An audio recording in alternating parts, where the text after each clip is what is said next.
Hello, everyone. I hadn't planned on doing this so soon, but I think I'm going to go ahead and do a teaching here. I hope not to go too long on it. The teaching is about a little fella. That little fella, your tongue.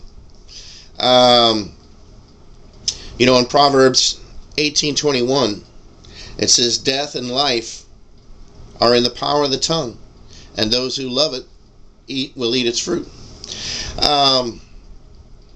There's a lot of talking going on, and we know in the Bible, in Genesis, God spoke things into existence. There's power in words, and we're created in the image of God, and He expects us to use our words wisely. Words can build up, and words can tear down. It's kind of like a hammer. A hammer can build, and a hammer can destroy. And what you do with a hammer is up to you. You can build nice stuff, or you can use it for demolition. And the tongue is exactly the same in its application, how you use it. Jesus talks about in Matthew 12, verses 35 through 37, he says, "A good man out of the good treasure of his heart brings forth good things, and an evil man out of the evil treasure brings forth evil things. But I say to you that for every idle word men may speak, they will give account of it in the day of judgment." Okay? "For by your words you will be justified, and by your words you will be condemned." Excuse me. A lot of times we don't think about that, especially in the heat of an argument or discussion. We may say things that we later regret. In fact, I've been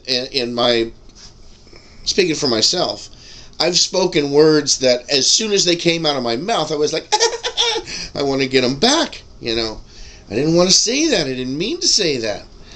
And, words are out there. They really, really are. I think what really brought this home to me, a few years ago, I was very upset with somebody, and I sent them an email, and I, voiced my opinion on the matter, and I was rude in some of what I said. And to this day, that person feels, wronged, even though I know he's forgiven me, and I feel horrible about what I said. It wasn't anything, it was bad. It was some accusatory stuff, and it was wrong. And, those words, he can pull those up out of his email anytime he wants to read them again, and I hope he's deleted it, but he doesn't hold it against me anymore, but I feel bad about it. And, words that we speak have that same power in our memory banks. We can automatically remember the pain that we felt when those words were spoken. So it's really important that we do our best not only what we speak, but even what we write on the computer, even what we type in little comments and little things that we say. If you think in the back of your head, maybe I shouldn't say that, then don't say it. Stop. We have a beautiful thing in the United States called free speech, and everybody has it. Even if you don't agree with the speech, it's still free speech. But there are consequences to speech. There just are. And I'm talking more about the spiritual ramifications, what happens, not in the natural world, but there are consequences for what you speak. If your wife comes out and says, "Do I look fat in this dress?" and you go, "Oh man, yeah, fatter than ever," then you're going to be in some trouble. And you're going to suffer the consequences for that. And by the way, yeah, I know I'm fat. I get it. I've gotten comments before. Hey, fat boy. Yeah, I know. Okay, I get it. I am fat. Yeah. But anyway, let's continue on to James chapter 3, verses 1 through 5. And it says, my brethren, let not many of you become teachers, knowing that we shall receive a stricter judgment. For we all stumble in many things. If anyone does not stumble in word, he is a perfect man, able also to bridle the whole body. Indeed, we put bits in horses' mouths, that they may obey us, and we turn their body. Look also at ships. Although they are large and driven by fierce winds, they are turned by a very small rudder, wherever the pilot desires. Even so, the tongue is a little member, and boasts great things. See how great a forest a little fire kindles. Isn't that something?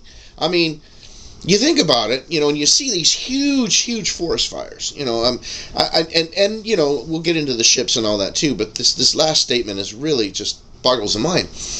You see these huge forest fires that destroy homes and hundreds of thousands of acres of land and stuff, and it started with a spark.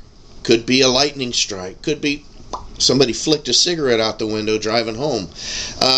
Could be any number of things. But just a little spark starts a humongous fire. And we need to think about being really thoughtful about what we speak, when we speak it, and to whom we speak it. Because you can encourage and you can discourage, all with words. You can